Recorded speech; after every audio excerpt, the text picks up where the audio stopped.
I would like to give an example of the man, of the person who had very small means but reached the heights in his field.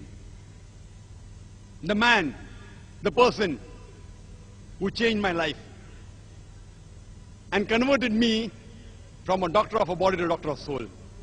And I'm sure you know the name of that man. He's none other than Sheikh Ahmed Deedat. Let us compare his goal setting. Sheikh Ahmed Deedat. And if you know the life history of Sheikh Ahmed Deedat, he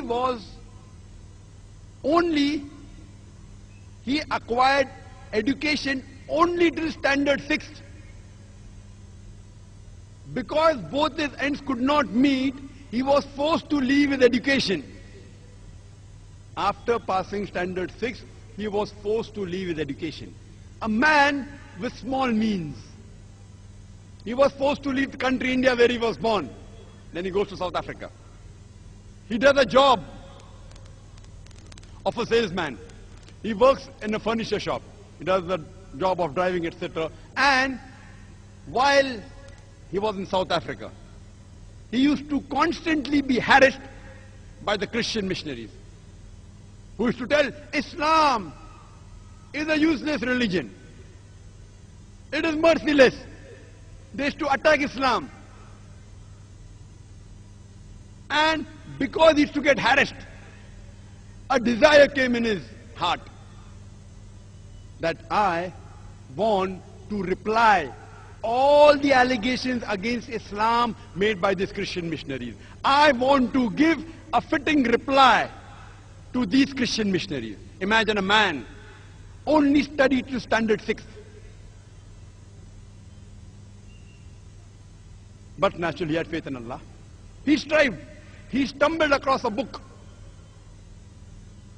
You know, the books which were lying in a room which had dust on it. He stumbled across a book by the name of Izarul Haq, the truth revealed by Maulana Karanvi, Rahmatullah Karanvi. And he gets the direction for his goal. That's how he started. And he strived for 40 years, till the time he challenged the stalwarts of Christianity. Imagine a 6th standard pass man strive for 40 years and challenge the stalwarts of the world. So much so that in 1984, in the early 1980s, he was about to debate Reverend Jimmy Swaggart.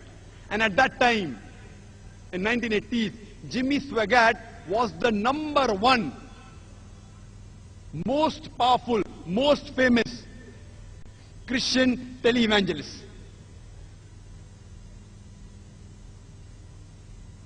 Just a few weeks before his debate, one of the fans of Sheikh Deedat told him that, Sheikh Ahmed Deedat, I'm your fan, but I want to give you an advice. This man, Jimmy Swaggart, I know him. I have studied him. Please don't debate him. He will chew you and he will spit you out. Imagine a fan of Deedat giving advice to Deedat. You don't debate this Jimmy Swaggart. You don't know him, I know him. He will chew you and he will spit you out. The person who was the most famous televangelist, who owns television channels, whose budget was more than $1 million a day to keep his head above water. Our Sheikh Ahmed Deedat, mashallah. With Allah on his side, he goes to USA. In the hometown of that Christian missionary. In the country very famous.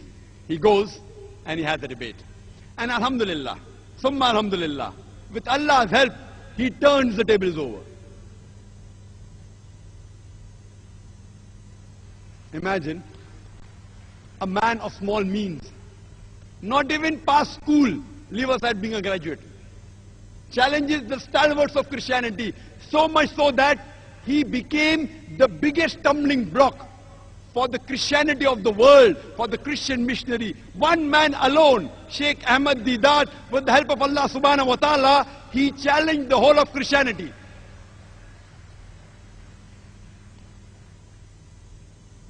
Let's analyze his goal setting. Number one, the Islamic. Was it Islamic? Was it according to Quran and Sahih Hadith? Was it for Allah and His Rasul? But naturally it was. That's the reason he was able to achieve his goal. Number two, was it specific? Yes. His goal was specific. I want to reply to the allegations against Islam. Specific.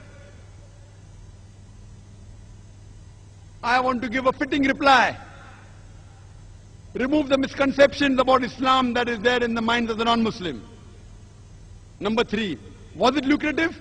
Was it profitable? He wanted profit in Akhirah. And inshallah, Allah will grant him Jannah, inshallah. But besides being profitable in the Akhirah, it even profited him here.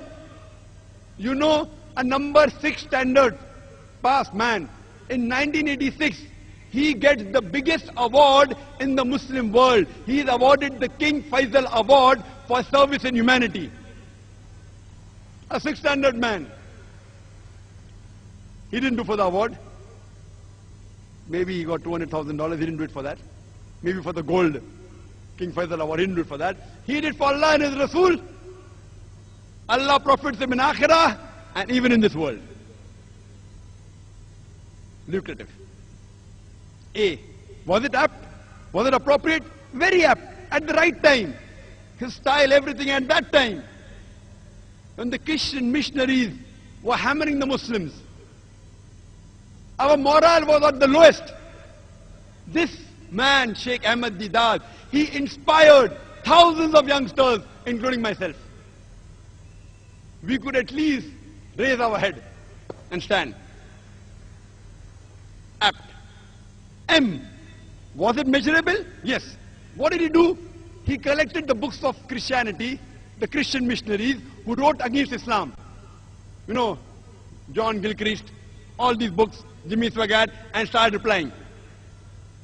When they attacked the Quran and Islam, he replied and he studied their scripture, Bible, used the verse of the Quran and implemented on them, and he found results. Measurable. What was his intention? His intention wasn't to become famous. His intention wasn't to win the King Faisal Award. His intention was to please Allah and His Rasul. See, was he consistent? Yes, he was. Imagine, he struggled and strived for 40 years. And if you know his history, his office was a small, dungy place.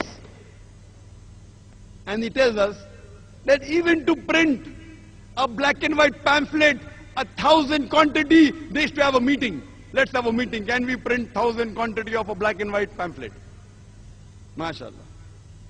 Consistent, kept on striving, till he reached his goal.